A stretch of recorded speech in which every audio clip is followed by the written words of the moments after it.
Development পার্টির সম্মানিত সভাপতি অ্যাডভোকেট আনোয়ারুল ইসলাম।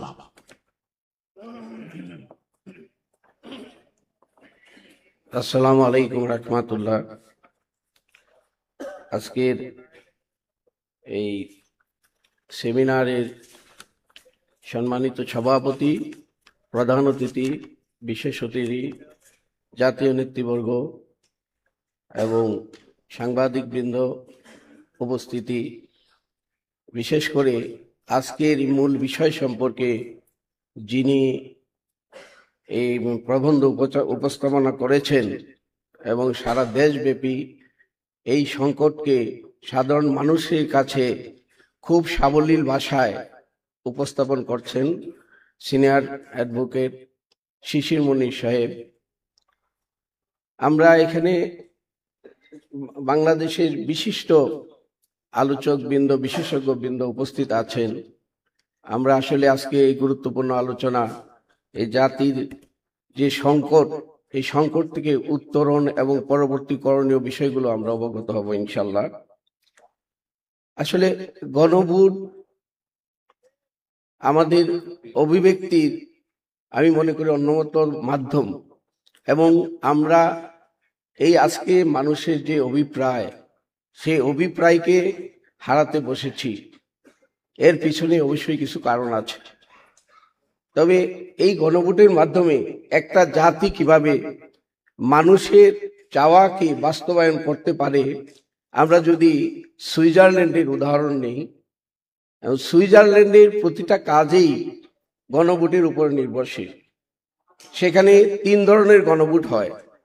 একটা হলো ম্যান্ডেটরি গণভোট, আরেকটা হলো অপশনাল রেফারেন্ডাম, আরেকটা হলো পপুলার ইনিশিয়েটিভ।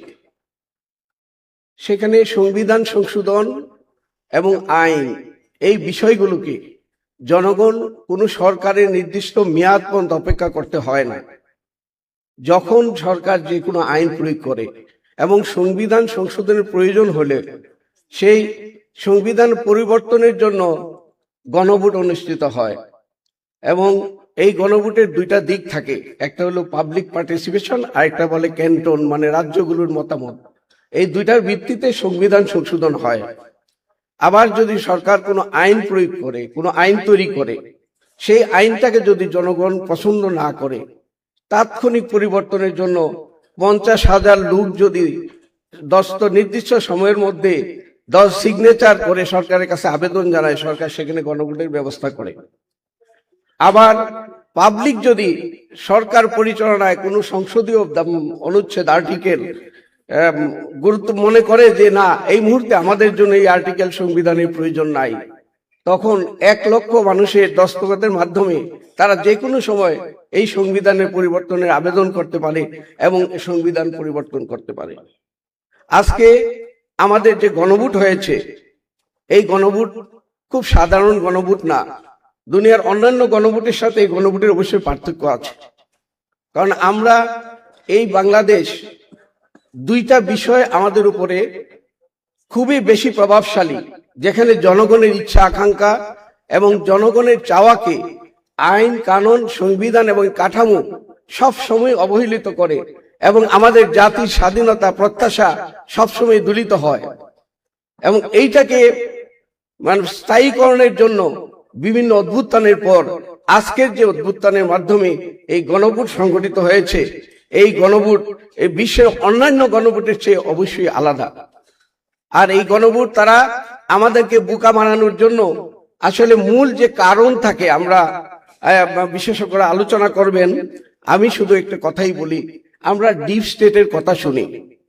আসলে ডিপ স্টেট এই বাংলাদেশের জন্য, ডিপ স্টেট এই বাংলাদেশের জন্য শুধু ডিপ স্টেট না, এখানে হেজিমনি মনে বলে কথা আছে, আধিপত্যের প্রভাবে এখানে কিছু সেই আধিপত্যবাদীদের কিছু অনুসারী বা এখানে এজেন্ট তৈরি হয়, যে এজেন্টের মাধ্যমে মানুষের এই যে ডিপ স্টেট তারা নিজেরা সৃষ্টি করে আপনার আমার প্রত্যাশা, অভিপ্রায়কে এই জাতীয়ভাবে প্রতিষ্ঠিত করতে দেওয়া হয় না। আজকের এই গণভোট না করার মূল কারণ সেইখানেই নিহিত। আশা করি আমরা আজকে আলোচকদের মাধ্যমে এই বিষয়গুলো পরিষ্কার হব।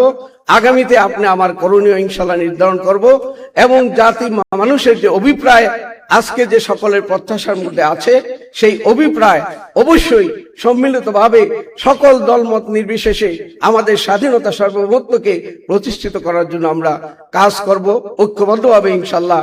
এই অবস্থা থেকে উত্তরণ হবে আশা ব্যক্ত করছি। আসসালামু আলাইকুম ওয়া রাহমাতুল্লাহ।